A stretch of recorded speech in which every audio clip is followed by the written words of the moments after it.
मलमास को अशुभ और अशुद्ध महीना माना जाता है और इस दौरान विवाह आदि जैसे मांगलिक कार्य नहीं किए जाते। सूर्य द्वारा बृहस्पति की राशि धनु राशि या मीन राशि में प्रवेश करने पर मलमास या खर मास लगता है। 15 दिसंबर 2024 से मलमास की शुरुआत है। मलमास की शुरुआत भले ही साल 2024 के आखिरी महीने 15 दिसंबर से हो रही हो, लेकिन इस मास की समाप्ति 14 जनवरी 2025 में होगी। सूर्य द्वारा धनु राशि से निकलकर जब दूसरी राशि में प्रवेश किया जाएगा तो मलमास समाप्त हो जाएगा। मलमास के दौरान क्या नहीं करना चाहिए? नया घर खरीदना या गृह प्रवेश करना मना है। नए व्यापार की शुरुआत ना करें। शादी, मुंडन, जनेऊ, सगाई आदि कार्य ना करें। प्रतिदिन सूर्य को जल अर्पित करें।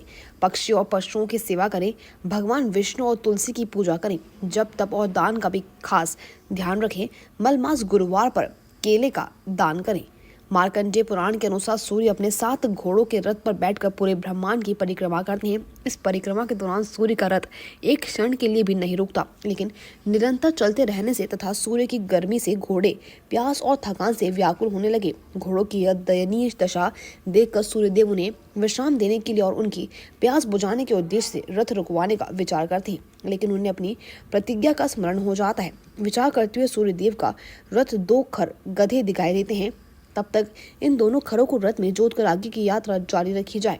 सूर्य की इस कमजोर स्थिति के कारण ही पृथ्वी पर इस दौरान गृह प्रवेश, नया घर बनाने, नया वाहन, मुंडन, विवाह आदि कार्य वर्जित माने जाते हैं। लेकिन इस मास में सूर्य और बृहस्पति की आराधना विशेष फलदायी होती है। नमस्कार।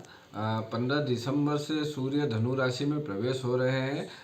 धनु राशि में जब सूर्य प्रवेश होते हैं तो मल मास कहलाता है, जो मास अनुसार मार्गशीर्ष मास भी उस दिन समापन हो रहा है और अगले दिन ही 16 तारीख को पौष मास प्रारंभ हो रहा है।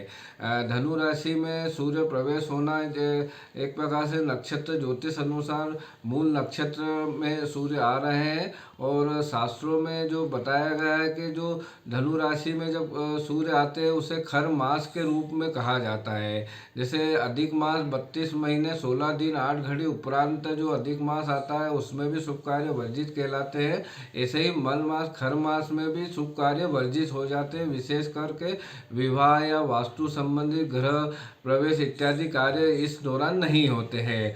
मल मास एक ऐसा मास है जिसमें धार्मिक कार्य अधिक करने होते हैं, क्योंकि ये देव के रूप में इन तिथियों को स्वयं भगवान श्री कृष्ण ने ही इसमें अपनाया गया है।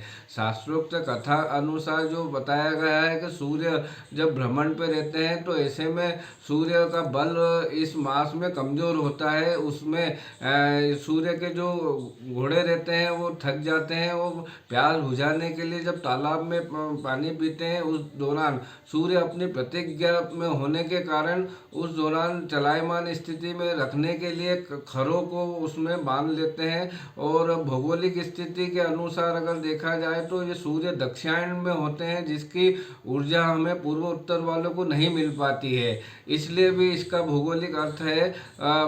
एक कथा हमें भीष्म पितामह से भी जुड़ी हुई आती है, क्योंकि मल मास में जब भीष्म पितामह सैया पर थे, जब उन्होंने प्राण नहीं त्यागे थे, वो उत्तरायण सूर्य का आने का इंतजार किया था। जब 14 जनवरी में जब सूर्य उत्तरायण होंगे फिर से शुभ कार्य प्रारंभ हो जाएंगे। इस प्रकार से इस महीने में तुलसी और भगवान विष्णु की पूजन की जाती है।